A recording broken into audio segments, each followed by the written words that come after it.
کم از کم جو ہے نا وہ فیصل آباد کی UC نمبر 129 کا سابق نائب ناظم ہوگا. سیدھی سیدھی بات ہے کہ آپ شدید قسم کے بغض عمران میں مبتلا ہیں.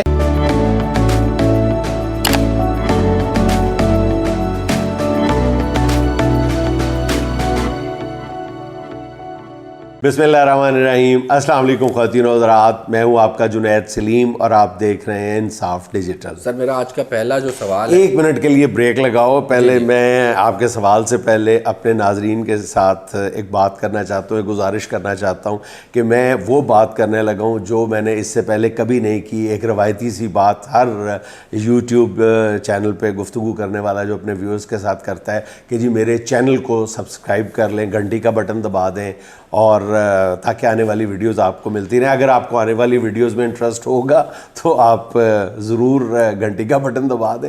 لیکن میں آپ کو یہ بتانا چاہتا ہوں کہ ہماری اطلاعات کے مطابق ہمارے چینل کو نہ جانے کن وجوہات کی بنیاد پہ اس کی ریچ کو ریسٹرکٹ کر دیا گیا ہے.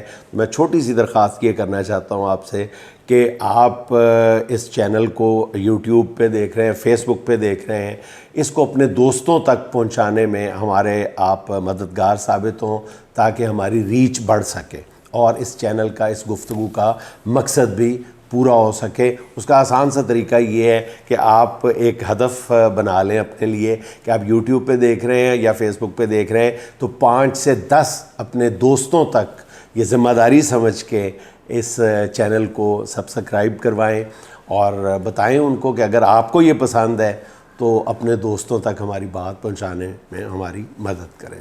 جی کیا فرما رہے تھے آپ؟ سر میرا سوال یہ تھا کہ نگران سیٹ اپ لایا جا رہا ہے, اسمبلیاں تحلیل ہونے والی ہیں, تو کچھ لوگ یہ کہہ رہے ہیں کہ نگران سیٹ اپ لمبا چلے گا, یعنی کہ لمبے عرصے کے لیے نگران سیٹ اپ. میں اپنی اسی بات پہ قائم ہوں کہ آج کی تاریخ تک کسی کو کچھ نہیں پتا کہ نگران سیٹ اپ کیا آ رہا ہے اور نگران سیٹ اپ کتنے عرصے کے لیے لایا جا رہا ہے. جن لوگوں نے لانا ہے نگران سیٹ اپ وہ بھی ابھی اس بات سے آگاہ نہیں ہے کہ وہ کیا کرنے جا رہے ہیں, کیونکہ 2-3 چیزوں پہ ڈپینڈ کرتا ہے. جو ارلی الیکشنز میں سب سے بڑی رکاوٹ ہے وہ رکاوٹ ہر گزرتے دن کے ساتھ اور بڑی رکاوٹ بلکہ پہاڑ بنتی جا رہی ہے. ظاہر ہے وہ میں بار بار آپ کی خدمت میں عرض کر چکا ہوں, وہ رکاوٹ بچہ جانتا ہے اور وہ ہے خان کی مقبولیت. اس میں اضافہ ہوتا جا رہا ہے. تو جیسے جیسے اضافہ ہوتا جا رہا ہے یہ الیکشن کی تاریخ دینا اور مستقبل کے فیصلے کرنا مشکل سے مشکل تر ہوتا چلا جا رہا ہے. لیکن جو اگر آپ پوچھنا چاہتے ہیں کہ جی نگران سیٹ اپ جو ہے وہ طویل عرصے کے لیے ہوگا یا قلیل مدت کے لیے ہوگا, ابھی تک کے اشارے تو یہی ہیں کہ طویل مدت کے لیے جو ہے اس کے امکانات زیادہ ہیں. لیکن کیا یہ ممکن ہو پائے گا, اس پر ایک بڑا سوالیہ نشان ہے. یہ اتنا آسان کام نہیں ہے. اس میں اب آپ کہیں گے کہ جی وہ آئین اور دستور اجازت نہیں دیتا طویل المدت سیٹ اپ کے لیے, تو میرا جواب سادہ سا ہے کہ پہلے کون سا یہاں پہ سارے کام آئین اور دستور کے مطابق ہو رہے ہیں. اور جو آئین اور دستور پہ اگر کوئی کسی کو پابند کر سکتا ہے عمل درآمد کے لیے تو وہ جو ہے اس طرف سے بھی کوئی بہت زیادہ حوصلہ افزا خبریں نہیں ہیں. تو اس لیے میرا خیال ہے کہ اگر کوئی چاہے گا, جب تک عوام جو ہے وہ یہ فیصلہ نہیں کر بیٹھتی کہ ہمیں یہ قبول نہیں ہے, ہم طویل المدتی یا الیکشن کا التوا جو ہے وہ قبول نہیں کریں گے, تو میرا خیال ہے کہ ان سیاسی جماعتوں کو طویل المدت ہی جو سیٹ اپ ہے وہ سوٹ کرتا ہے. اچھا اسحاق ڈار کے بارے میں آپ بھی سن رہے ہیں, باقی سب لوگ بھی سن رہے ہیں کہ وہ شاید نگران وزیر اعظم کے طور پر آ رہے ہیں, اس پہ آپ کیا کہیں گے؟ اچھا اسحاق ڈار صاحب کا جو ہے نا درفنتنی یا شوشہ چھوڑا گیا تھا نا, وہ کسی اور مقصد کے لیے چھوڑا گیا تھا.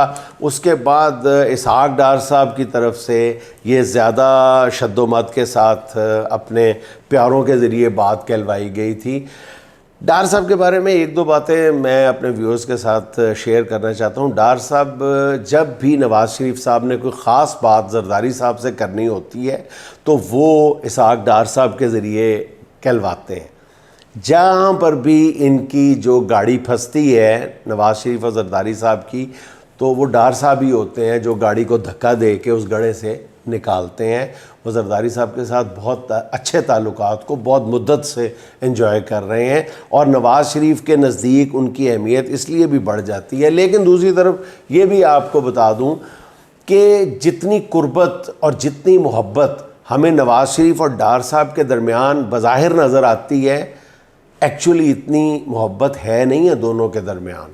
دونوں ایک دوسرے کو شک کی نظر سے بھی دیکھتے ہیں, اور نواز شریف صاحب آج تک یہ تلخ حقیقت نہیں بھولے کہ ان کا اقامہ پاکستان میں مقتدر حلقوں کو کس نے دیا تھا.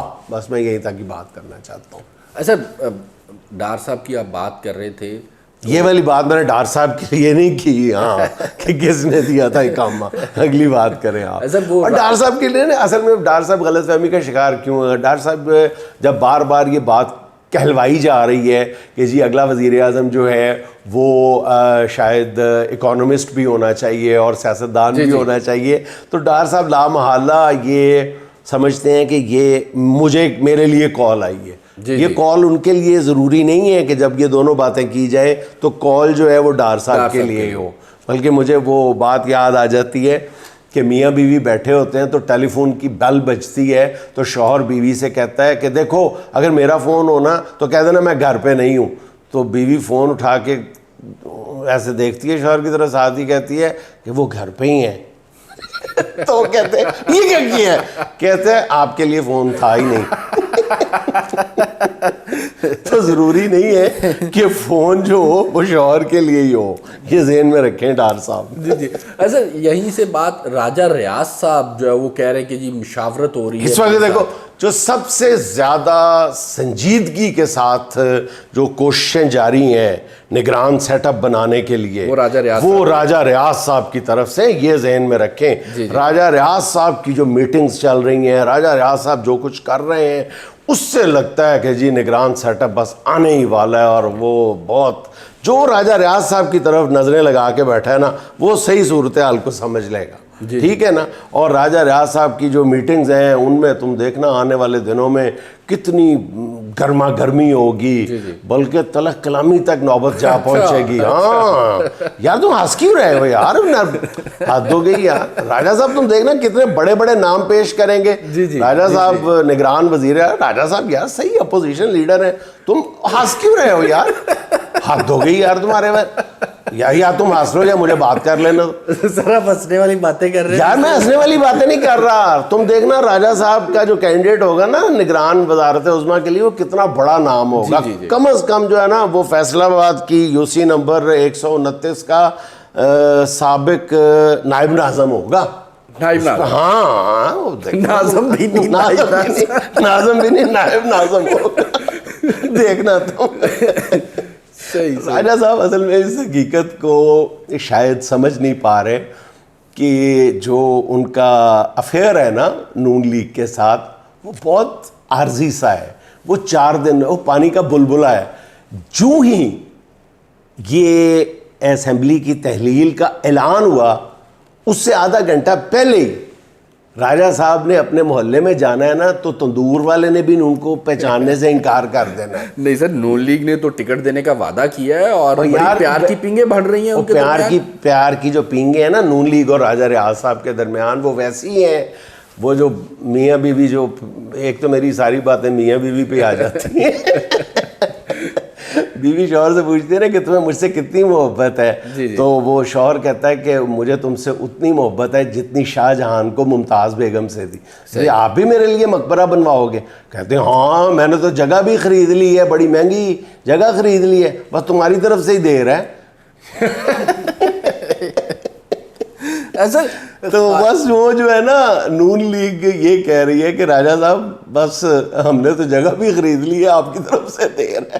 آپ کی طرف سے اسمبلیاں تحلیل ہونے کی دیر ہے. اسمبلیاں تحلیل ہونے کی دیر ہے. خواجہ آصف صاحب ایک مرتبہ پھر اسمبلی میں وہی لب و لہجہ. یا ویسے انتہا مجھے سچی بات ہے کہ بہت ساری طرف سے یہ جو بدتمیزی کے واقعات ہیں, کوئی بھی شاید 1-2 جو سیاسی جماعتیں ہیں ان کو چھوڑ کے, چاہے آپ نون لیگ کہہ لیں, پیپلز پارٹی, PTI, ساروں کی جانب سے کئی بار یہ سننے میں آیا ہے کہ جہاں بلو دا بیلٹ حملے کیے جاتے ہیں، لیکن معاملہ کچھ دنوں کے بعد یا کچھ وقت کے بعد جو ہے وہ سلجھاؤ کی طرف جاتا ہوا دکھائی دیتا ہے، جب بدتمیزی کرنے والے کو اپنی غلطی کا احساس ہو جاتا ہے.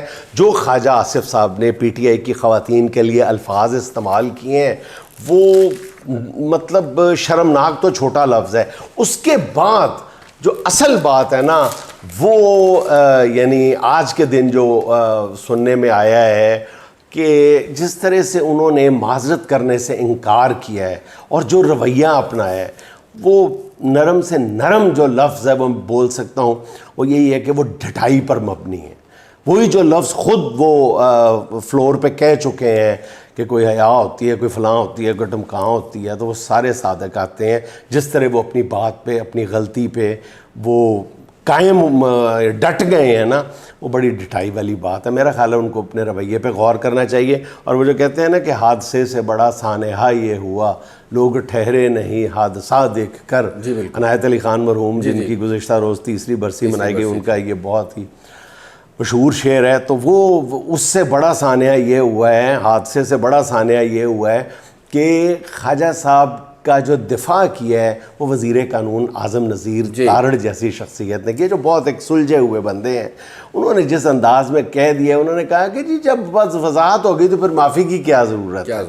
تو تارڑ صاحب آپ سے مجھے یہ امید نہیں تھی کم از، اور آپ سے بہتر تو میرا خیال ہے کہ وہ شہری رحمان نکلی ہیں جو اس جب یہ گالیاں دی ہیں خواجہ صاحب نے تو وہ ہنس رہی تھی، خاموش بیٹھی تھی. جس پہ اعتراض ہوا تو آج انہوں نے معافی مانگی ہے کہ مجھے انٹرفیئر کرنا چاہیے تھا، مجھے خواجہ صاحب کو روکنا چاہیے تھا، میں نے نہیں روکا، میں اس پہ معافی مانگتی ہوں. تو تارڑ صاحب آپ سے بہتر شہری رحمان رہی ہیں. پیپلز پارٹی نون لیگ پہ بازی لے گئی ہے. ایسا تارڑ صاحب کی بات ہو رہی ہے تو مجھے توشہ خانہ کیس یاد آ گیا، وہ بڑا سیریس ہوتا جا رہا ہے.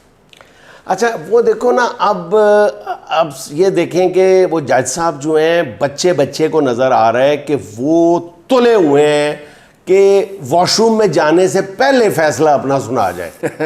واش روم میں جانے سے پہلے فیصلہ سنا جائے اپنا، ان کو اتنی کالی ہے. اب دیکھو کہ ان پر اعتراض کیا ہے. ان پر اعتراض یہ ہے کہ جناب آپ کی جو فیس بک پوسٹس ہیں ماضی میں وہ ساری کی ساری انتہائی سخت اور ہارش آپ نے کرٹیسزم کیا ہوا ہے عمران خان پہ، جس پہ آپ کا صاف نظر آتا ہے کہ آپ بغض رکھتے ہیں عمران خان کے خلاف. تو میں حیران ہوں کہ جب سپریم کورٹ کے 2 ججز اس بنیاد پہ بینچ سے الگ کر دیے گئے یا خود الگ ہونے پہ مجبور ہو گئے کہ انہوں نے اپنا مائنڈ دے دیا ہے. میں آج تک یہ لفظ یہ ٹرم بھی نہیں سمجھ پایا کہ مائنڈ دینا کیا ہوتا ہے، کہ انہوں نے اپنا مائنڈ دے دیا تھا، اس لیے ان کو الگ ہونا پڑا تھا 2 فاضل ججز کو سپریم کورٹ کے.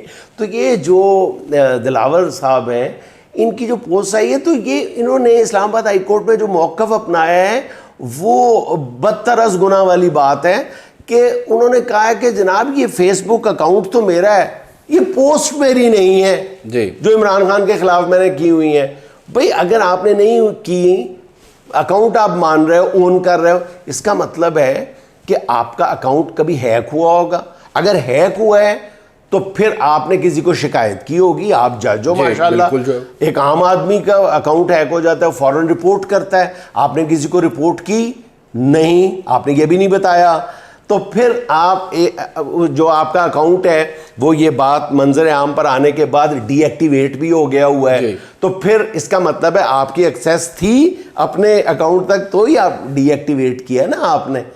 تو پھر یہ ساری صورتحال کیا ہے؟ سیدھی بات ہے کہ آپ شدید قسم کے بغض عمران میں مبتلا ہیں، اور آپ جو فیصلہ سنانے کے لیے بےتاب ہیں وہ فیصلہ بھی بچہ جانتا ہے، اور آپ کا جو بغض عمران ہے وہ بھی ہم سب جانتے ہیں.